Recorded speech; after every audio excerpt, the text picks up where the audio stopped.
जय हिंद मेरे प्यारे साथियों, स्वागत है आप सभी का Sonu story job YouTube channel पे। दोस्तों इस वीडियो में डिस्कस करेंगे एक नई वैकेंसी का रिक्वायरमेंट आउट हो गया है। जिन कैंडिडेटों ने 10वीं पास कर रखा है उन सभी के लिए एक बम्पर भर्ती आ गई है 2024 में।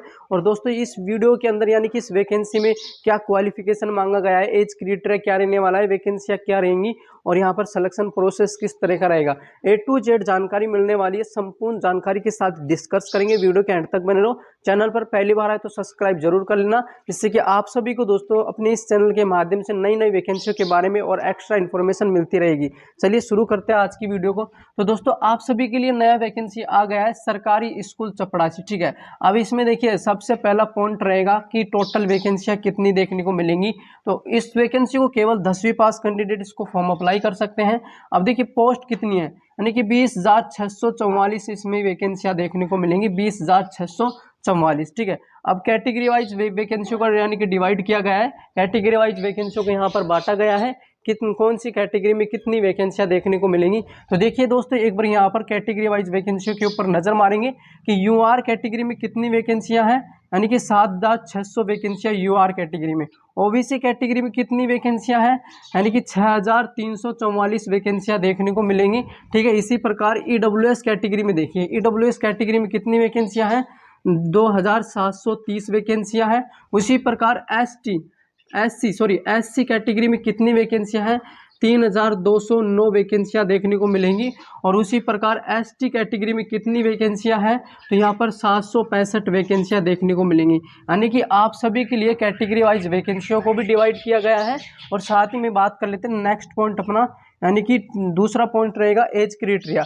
एज कितना मांगा गया। अब देखिए सबसे इंपॉर्टेंट है एज, यानी कि 18 से लेकर 40 की, यानी कि 18 से 40 के बीच में अगर आपकी एज है तो आप इस फॉर्म को भर सकते हो। यानी कि आपकी एज कितनी होनी चाहिए, 18 से 40 के बीच में। अब बात कर लेते हैं कि एज रिलैक्सेशन। एज रिलैक्सेशन बिल्कुल एज रिलैक्सेशन मिलने वाला है इस वैकेंसी के अंदर। तो यानी कि ओबीसी कैटेगरी से हो तो आपको 3 साल का एज रिलैक्सेशन मिलेगा।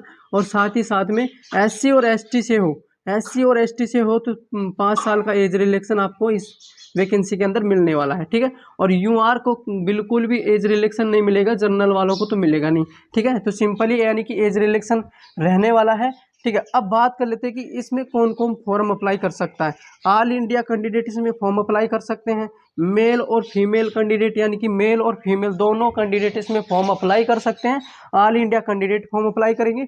क्वालिफिकेशन कितना मांगा गया, केवल 10वीं पास, 12वीं पास नहीं मांगा गया, केवल 10वीं पास। अगर आपने 10वीं कर रखी है तो इसमें फॉर्म जरूर अप्लाई करिए। अब बात कर लेते हैं कि सैलरी कितनी मिलेगी। देखिए सबसे इंपॉर्टेंट है सैलरी। सिलेक्शन होने के बाद में पैसा तो मिलेगा, सैलरी मिलेगी। सैलरी मिलेगी तो यहाँ पर यानी कि फैमिली वालों के लिए कुछ लेके आएंगे। ठीक है, नया कुछ लेके आएंगे। अब देखिए यहाँ पे सैलरी कितनी मिलेगी, 25,000 पर मंथ आपको सैलरी मिलने वाली है। यानी कि पर मंथ आपको 25,000 सैलरी मिलेगी। ठीक है, और बात करें कि कौन सा पद है, यहाँ पे चपरासी का पद रहने वाला है। यानी कि स्कूल में, सरकारी स्कूल में जो चपरासी का पद होता है, जैसे कि यहाँ पर सभी टीचरों को छुट्टी, यानी कि छुट्टी होती है सरकारी स्कूलों की, छुट्टी होने के बाद में यानी कि कमरों को बंद करना, साफ सफाई, वो सफाई कर्मचारी का काम होता है। वो इस तरह यानी कि सफाई कर्मचारी का पद यहाँ पर देखने को मिलेगा। तो आप सभी के लिए बहुत अच्छी वैकेंसी है, 25,000 रुपये इसमें सैलरी मिल रही है। अब देखिए दोस्तों बात कर लेते हैं यानी कि दस्तावेज, कौन कौन से दस्तावेज चाहिए, आवश्यक दस्तावेज आपके पास क्या होना चाहिए फॉर्म अप्लाई करने के लिए। अगर ये दस्तावेज है तो आप इसमें फॉर्म अप्लाई कर सकते हैं, अगर नहीं है तो आप फॉर्म अप्लाई नहीं कर सकते। देखिए कौन कौन से दस्तावेज चाहिए। 10वीं की मार्कशीट, सिंपल ही है। 10वीं अगर 10th क्लास पास है तो 10वीं की तो मार्कशीट चाहिए ना, तो 10वीं की तो मार्कशीट चाहिए। आधार कार्ड चाहिए, यानी कि आपका आईडी चाहिए, यानी कि आधार कार्ड आईडी चाहिए, पैन कार्ड आईडी चाहिए, साथ में जाति प्रमाण पत्र होना चाहिए, मूल निवास होना चाहिए, मेडिकल यानी कि मेडिकल प्रमाण पत्र होना चाहिए, और एक होना चाहिए आपके पास चालू मोबाइल नंबर, यानी कि एक्टिव मोबाइल नंबर चाहिए, जो कि आपके हमेशा के लिए चालू होना चाहिए। ठीक है, और एक चाहिए आपको जीमेल आईडी। ठीक है, यानी कि जीमेल आईडी भी आपको चाहिए। ये भी साथ में आपको ध्यान में रखना है कि आपको एक जीमेल आईडी भी चाहिए, क्योंकि जब भी फॉर्म अप्लाई करोगे तो जीमेल आईडी का अति आवश्यकता होती है, और साथ में मोबाइल नंबर की भी। और यहाँ पर मेडिकल प्रमाण पत्र, मूल निवास, जाति प्रमाण पत्र, पैन कार्ड, आधार कार्ड और 10वीं की मार्कशीट, ये डॉक्यूमेंट्स आपको साथ लेके चलना है और यहाँ पर फॉर्म अप्लाई करना है। ठीक है, अब दोस्तों बात कर लेते हैं कि सिलेक्शन प्रोसेस किस तरह से रहने वाला है। तो सबसे इंपॉर्टेंट है सिलेक्शन प्रोसेस। देखिए सिलेक्शन प्रोसेस किस तरह से रहेगा, तो सबसे पहले बात कर लेते हैं कि यहाँ पर इंग्लिश बिल्कुल नहीं आएगा। अगर जिन कैंडिडेटों की इंग्लिश वीक है, इंग्लिश में ABCD भी नहीं आती है, तो भी फॉर्म अप्लाई कर सकते हो। यहाँ पर ABCD वाला कोई रूल नहीं लगेगा, यानी कि इंग्लिश है ही नहीं तो ABCD काहे को आएगी इसमें। अब देखो इसमें यानी कि सिलेक्शन प्रोसेस किस तरह से रहने वाला है, तो देखिए यहाँ पर आपका GS आएगा। ठीक है, GS आने वाला है, रीजनिंग आने वाला है। ठीक है, कौन सा सब्जेक्ट आएगा, रीजनिंग आएगा साथ में, और साथ में आपका मैथमेटिकल आएगा, यानी कि मैथ आने वाला है इसके अंदर, और साथ में आपका आएगा दोस्तों ग्रामर, यानी कि हिंदी ग्रामर आएगा। क्या आएगा, हिंदी ग्रामर। ठीक है, हिंदी व्याकरण आएगा, ये भी आपको साथ में आने वाला है। ये 4 सब्जेक्ट आपको देखने को मिलेंगे, चारों सब्जेक्ट से आपसे गुजरना पड़ेगा, ये आपका सिलेबस रहेगा।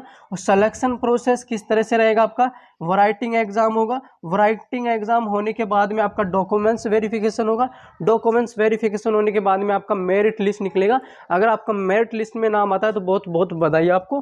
ठीक है, यानी कि मेरिट लिस्ट निकलेगा एग्जाम होने के बाद, यानी कि राइट एग्जाम होगा, फिर डॉक्यूमेंट्स वेरिफिकेशन होगा, यानी कि डॉक्यूमेंट्स में कोई कमी तो नहीं है, नाम वगैरह मिस्टेक नहीं है, यानी कि कुछ भी ऐसा नाम वगैरह मिस्टेक नहीं होना चाहिए, यानी कि फादर्स नेम, मदर्स नेम और कैंडिडेट नेम में किसी भी तरह के नाम के अंदर मिस्टेक नहीं होनी चाहिए, नहीं तो आप ये इस वैकेंसी से वंचित हो जाओगे। ठीक है, अब बात कर लेते हैं सबसे इंपॉर्टेंट है फीस और जॉब लोकेशन। देखिए जॉब लोकेशन कहाँ पे है, मैंने पहले ही बता दिया था कि ऑल कैंडिडेट इसमें फॉर्म अप्लाई कर सकते हैं। आप किसी भी स्टेट हो, आप यूपी से हो, बिहार, मध्य प्रदेश, गुजरात, झारखंड, ठीक है, किसी भी स्टेट से हो आप, कोई दिक्कत नहीं है, कोई फर्क नहीं पड़ता है, आप इसमें फॉर्म अप्लाई कर सकते हो। पर जॉब लोकेशन क्या रहेगा उससे पहले बात कर लेते हैं कि आपकी फीस क्या है, यानी कि 450 रुपया रहेगा आपका OBC कैटेगरी का। ठीक है, OBC जर्नल और other state, OBC journal other state 450 रुपया रहेगा, और SC कैंडिडेट के लिए रहेगा 250 रुपया। ठीक है, 250 रुपया रहने वाला है SC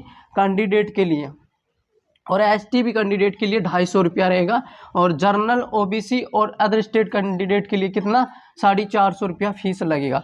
अब देखिए दोस्तों जॉब लोकेशन कहाँ पे देखने को मिल सकता है, तो जॉब लोकेशन रहेगा राजस्थान। कहाँ पे, राजस्थान की वैकेंसियाँ हैं, यानी कि राजस्थान में आपको जो जॉब करनी होगी जब भी आप फॉर्म अप्लाई करोगे।